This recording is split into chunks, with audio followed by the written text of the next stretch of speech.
This is Dr. Robert Watkins, orthopedic spine surgeon to professional athletes and creator of the Back Doctor app. Today's podcast is on new onset back pain.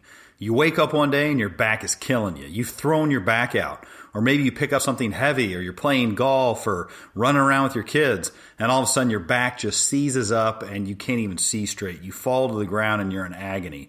And it usually lasts a couple days and you're limping around and you're just hoping this is going to go away. So how do you treat this? And it's obviously something I get asked all the time. First of all, the things to be worried about is if you have like a neurologic issue. Do you have weakness or numbness in your legs? Have you lost control of your bowel and bladder? Are you having fevers and chills? Do you feel really sick? And another one is night pain. Is the pain waking you up from night out of nothing? Those are all risk factors that it could be something really serious. You need to go see a doctor right away. And this is obviously a general podcast about how to help people. I'm not trying to treat you as a medical doctor, but if you have back pain, this back pain hits you, what should you do about it? And I get people from every age, from age 16 to 90, who come in and ask me what they should do. Their back started killing them, and friends and relatives obviously email me, text me all the time about it. And basically what's happened is typically you've gotten a tear in one of the discs. The disc is in the front part of your spine, and you have 5 discs just in your lumbar spine. The disc is where all the action is happening. 80% of all the weight through your spine is going through the discs. 20% goes through the back, the facet joints in the back, which are much smaller in size. So if you get acute back pain where your back is really killing you, you've probably torn one of the discs. We call that a lumbar annular tear.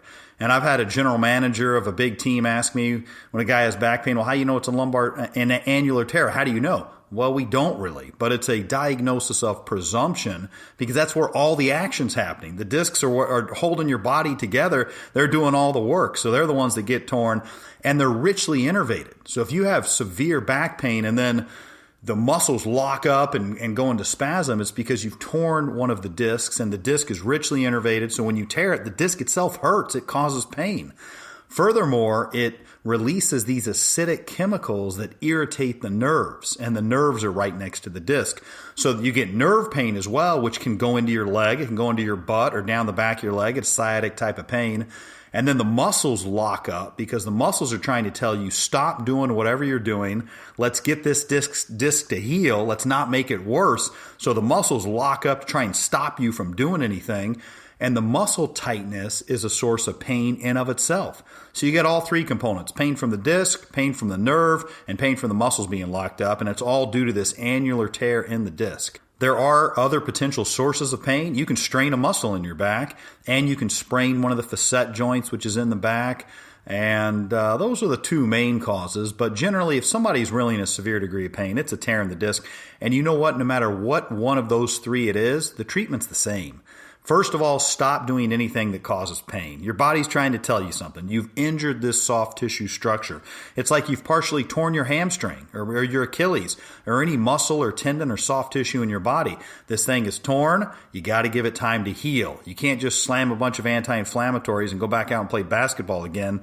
You need to let this thing heal, take care of your body, listen to it. Don't just try and overpower it. Sometimes mind over matter has its role, but not now. You've hurt the back, you've torn one of these discs. You don't want to make it worse.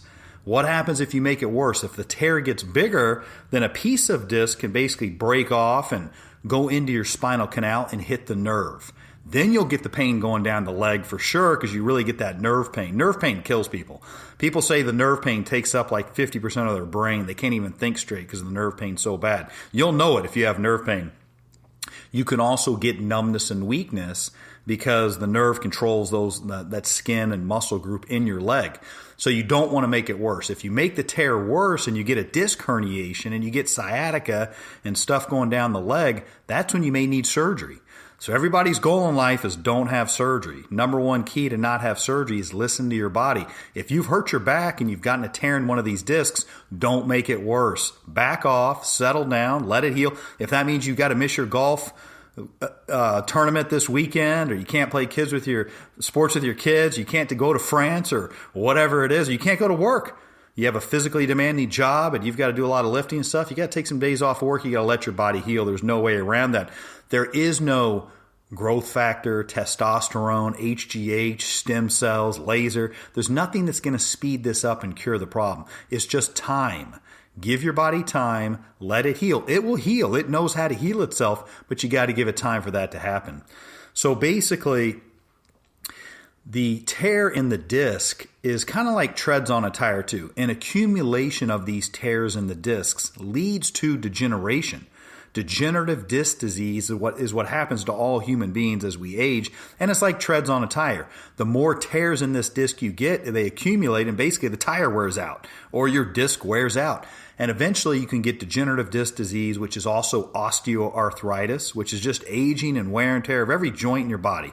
And just like you get bone-on-bone arthritis in your knee, and it hurts every time you move the knee because it's bone-on-bone, you've lost the cartilage. Well, same thing happens in your back. If these discs degenerate because of the wear and tear and the micro tears and the annular tears that happen over and over again, well, then you'll get bone on bone in your spine, and that'll hurt. Then you'll have chronic back pain. So an accumulation of the tears leads to degeneration of the disc, and which then can lead to slippage, where you can get a spondylolisthesis. One bone can slip forward on the other bone because the disc isn't doing its job. It's not holding them together, and you can develop more chronic pain that may end up ultimately needing surgery. So that's obviously our goal. Don't have surgery. Let your body heal. Don't get a disc herniation. Don't let the degeneration accumulate. So the way to treat it is basically stop all activity that causes pain.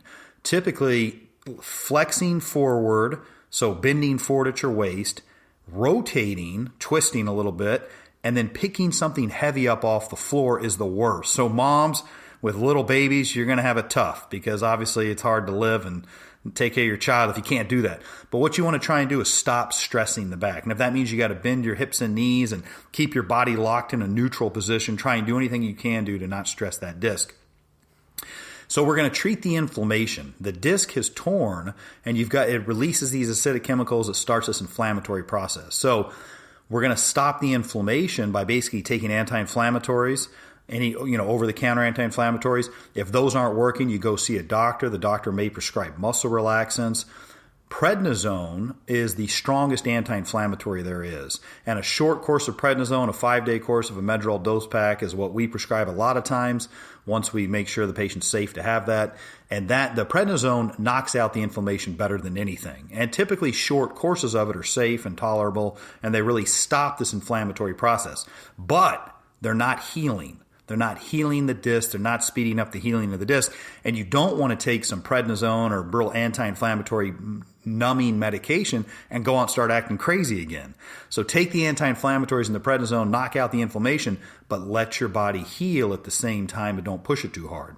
If that's not enough and somebody's still having pain, then a lot of times we'll do a cortisone injection, which is basically a prednisone anti-inflammatory steroid injection in your spine. Sometimes I inject facet joints, sometimes I do epidurals, nerve root blocks. It all depends on what I really think is the source of the pain. But the shots are typically quick and easy, take 5 or 10 minutes, put the medicine right at the source of where the pain is, and can be effective and can last for 6 to 8 weeks.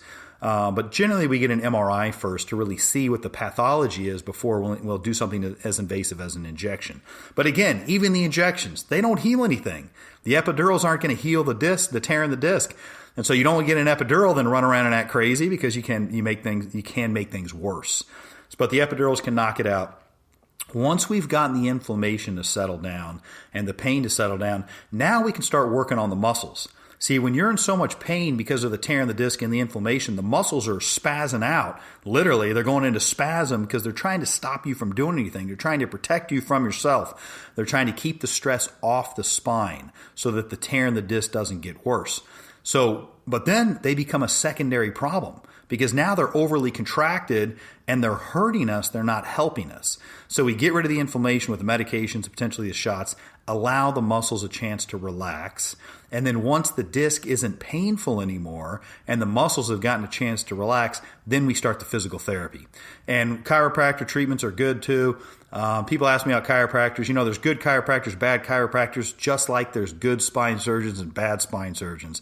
When you're in a vulnerable state like this, I'm not in favor of somebody doing a big manipulation of your back or cracking your back or twisting you because they can make the herniation bigger. And I've seen that happen. Now, granted, I only see the people who get worse, so they come to the surgeon. I don't see maybe the hundreds of people that get better with the manipulation because I never see them. But I can just tell you, if you're at a real vulnerable state, I wouldn't have anything really strongly manipulate your back. And most chiropractors I know won't do that. They'll go slow and work with your body and work your way up. But basically, getting the massage can also help because it can decrease some of that muscle tension that's built up.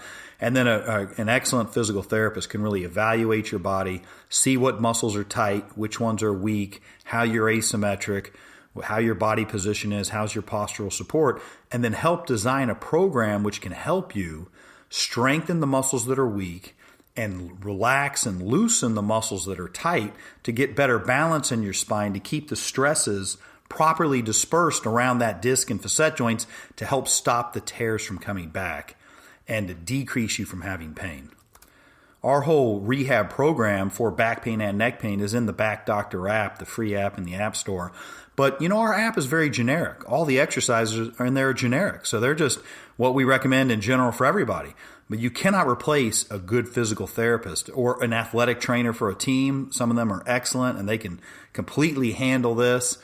Personal trainers can be great too, but they're not quite as certified, obviously, as physical therapists and certified athletic trainers. And then chiropractors are also another great resource of a trained professional to show you the exercises, make sure you're doing proper form and technique, and also help tailor them specifically to your problem.